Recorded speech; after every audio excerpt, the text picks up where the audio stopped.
Andrew Chacko, how are you doing today? Excited to do this with you and see where it goes. Awesome. So, Andrew, are you currently in the Bay Area? Yes, I'm in San Francisco. Okay, great. Well, we're not going to get into your professional life or your adult life, but it's important for people to know sort of where you ended up. You are a psychiatrist. You are very interested in sort of innovating within the field of healthcare. You are also a public speaker.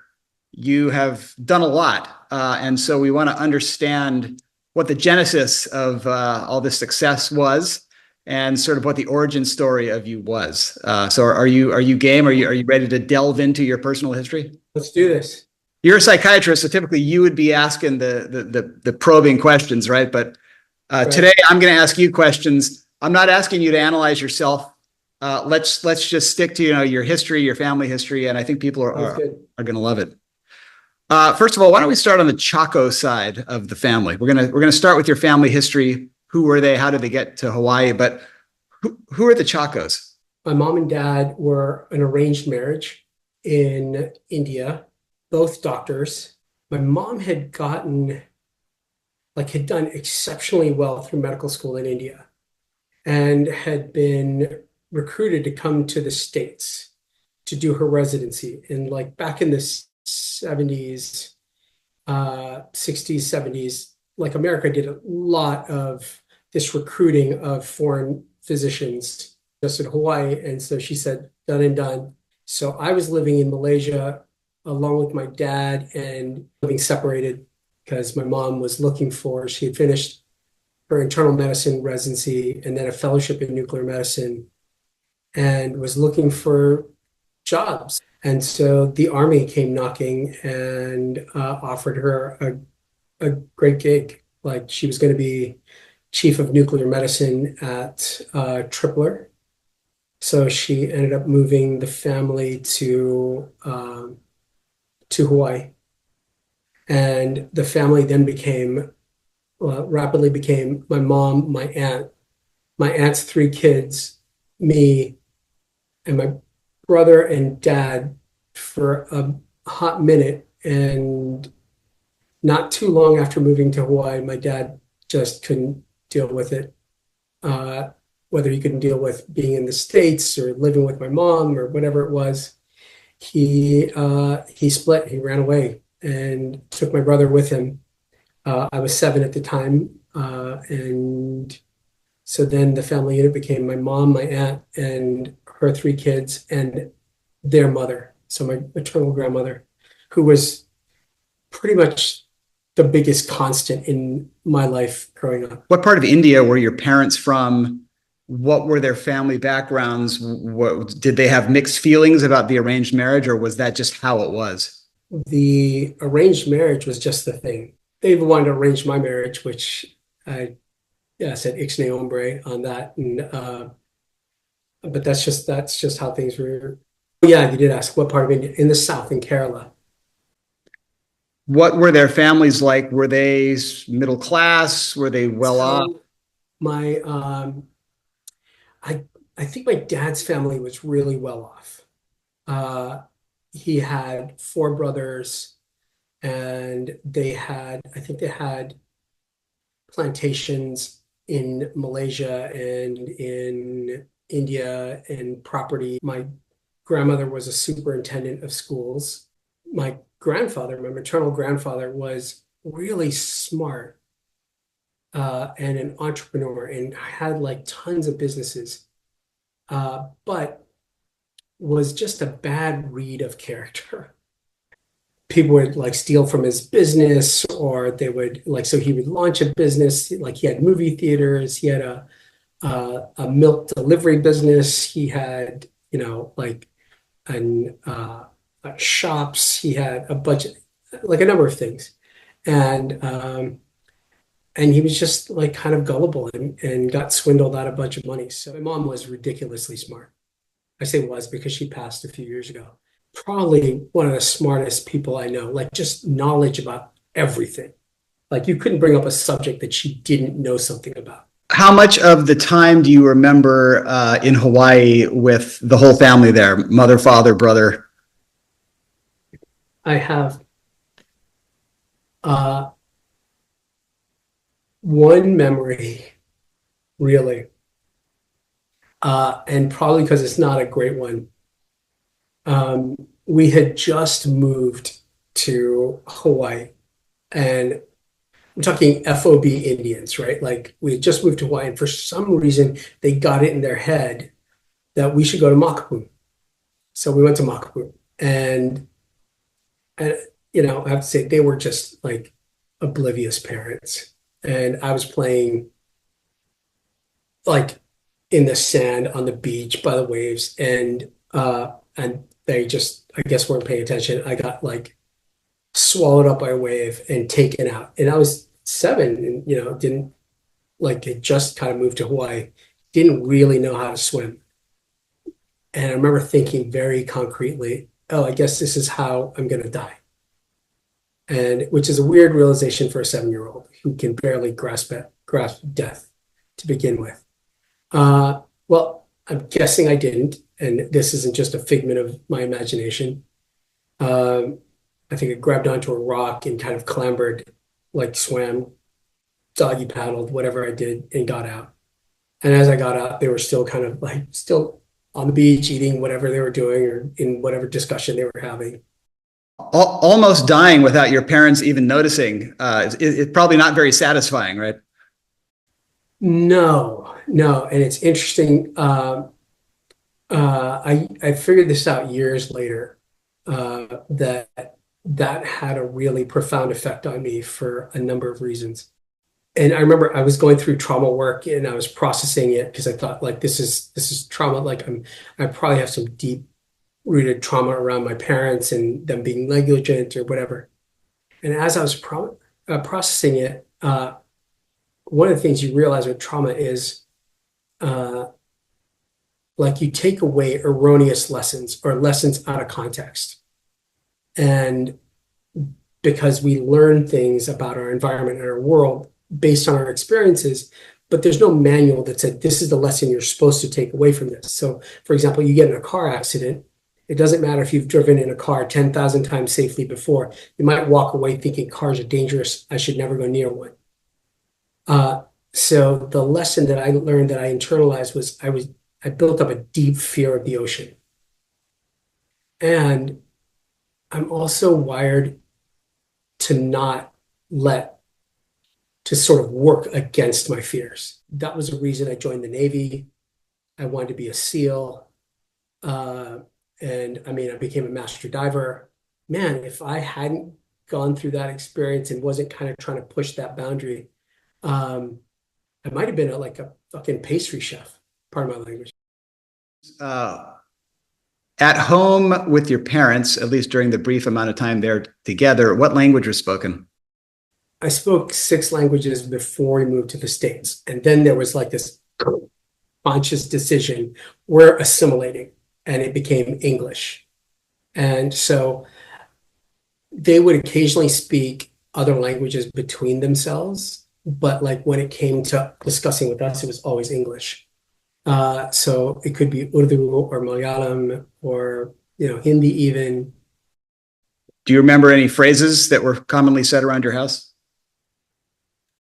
Just the ones to express disappointment in me. So what would those be?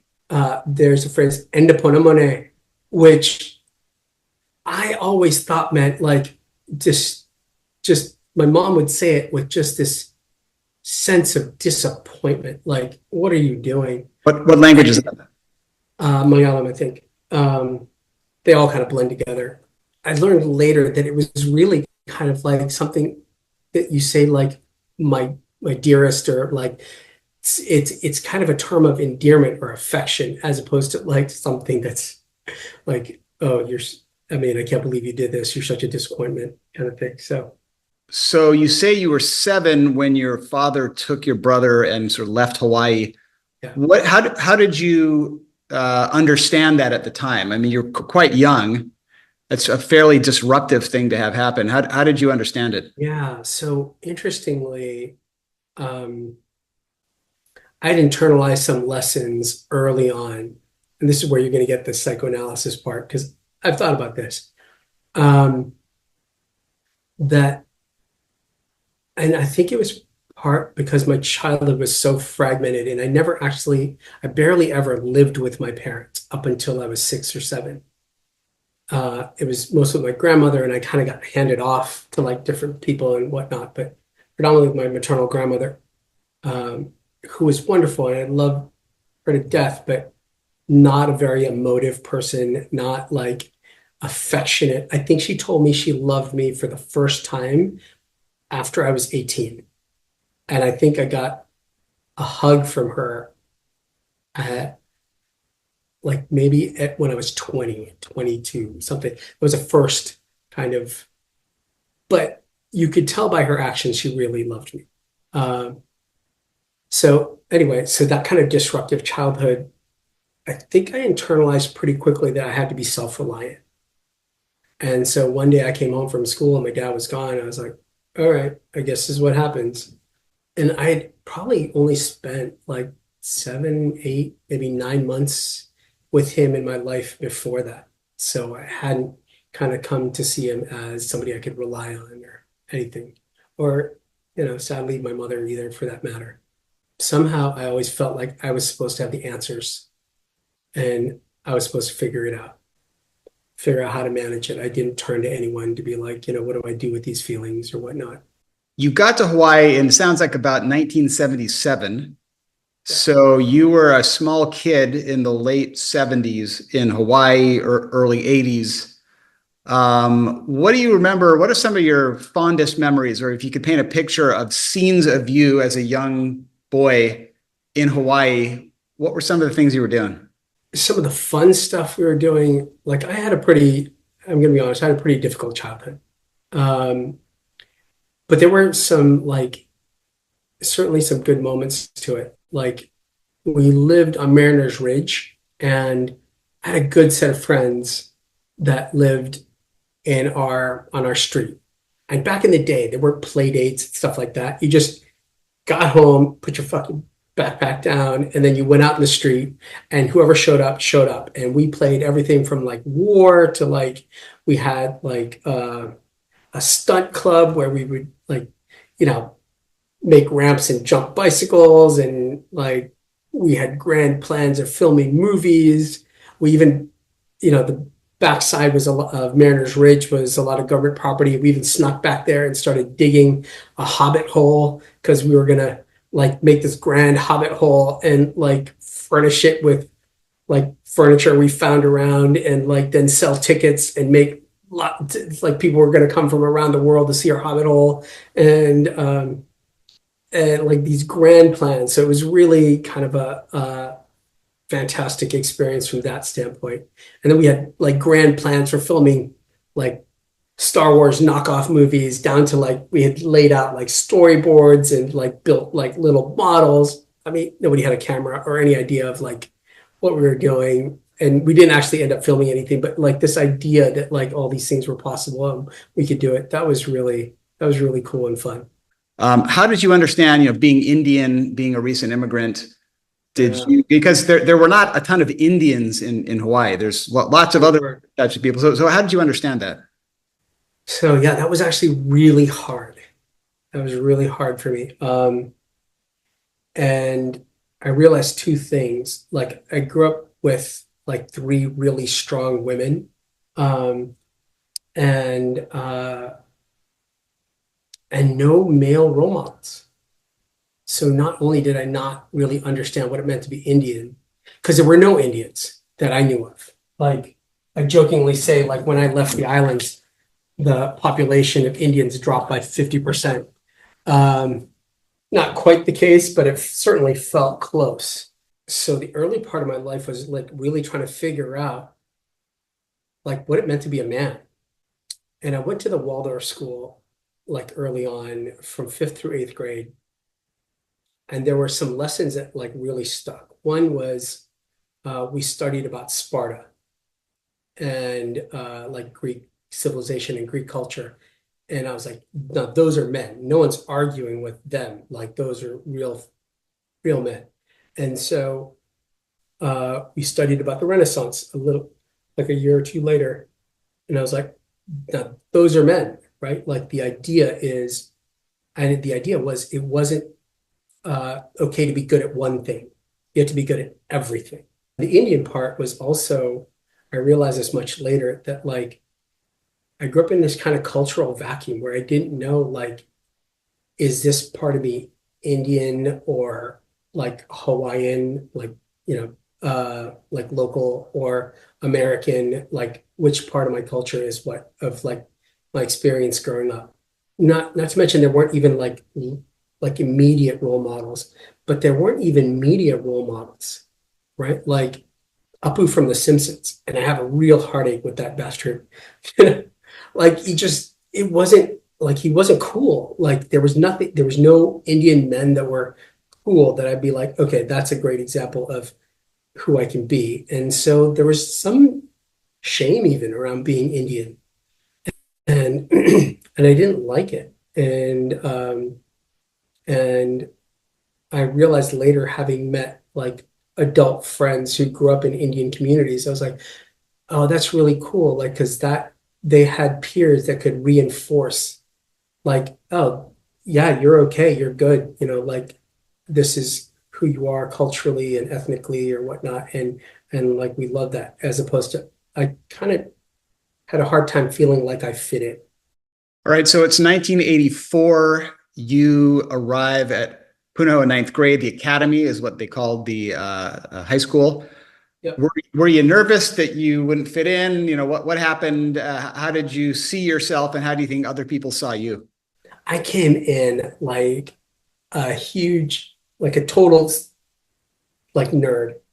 And that was like, I was down with like, I think I had button down Oxfords and like Michael J. Fox's character on was it Family Ties?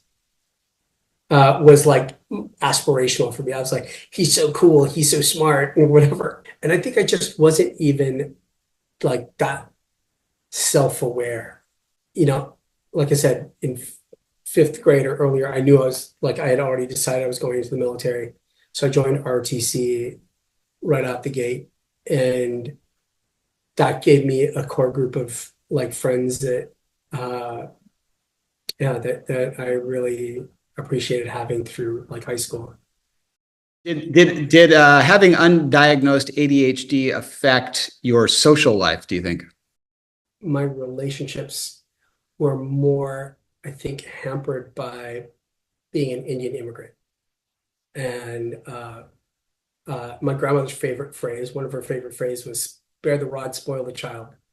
She never spared the rod. And like uh and my cousin was a year younger at Punahou, and she would know when like he would come home, like he caught the bus home, and she would be aware that like I was not on the same bus, and I was dilly-dallying at school and maybe catching one half an hour later or whatever else. And so like that was really disapproved of. So uh like my friends ended up being more kind of like, this idea of like friends of convenience, or because we shared the same space at the same time, as opposed to like uh actively cultivated relationships off campus or outside of that context, right? Like it was just, I went to school, these are the people I'm hanging out with, we had friends, but after that it was like go home and be a good boy, and don't make too many waves. And that was the case until probably till late senior year, when I was like, what am I doing? And um, I finally had a car and could actually do some other things and whatnot. So are you saying that your mother and grandmother at home did not approve of your just kind of generally going out and mixing it up in the, I guess, regular, American way, or whatever? That was there an expectation like when Yeah, school is done, you're going to come home and you're going to be part of the family? yeah. And there was really nothing to do in the family. It's just you were supposed to go home, and that was just kind of understood. What do you think the peak moment of intellectual inspiration was for you at Punahou? I loved my science classes, and like it became pretty evident that like science just made sense to me.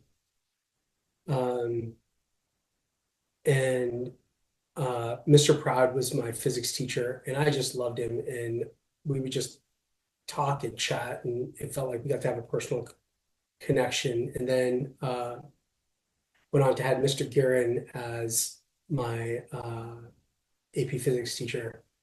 And I just remember being intellectually just turned on by like learning these things. Class I really liked on the other end of the spectrum was I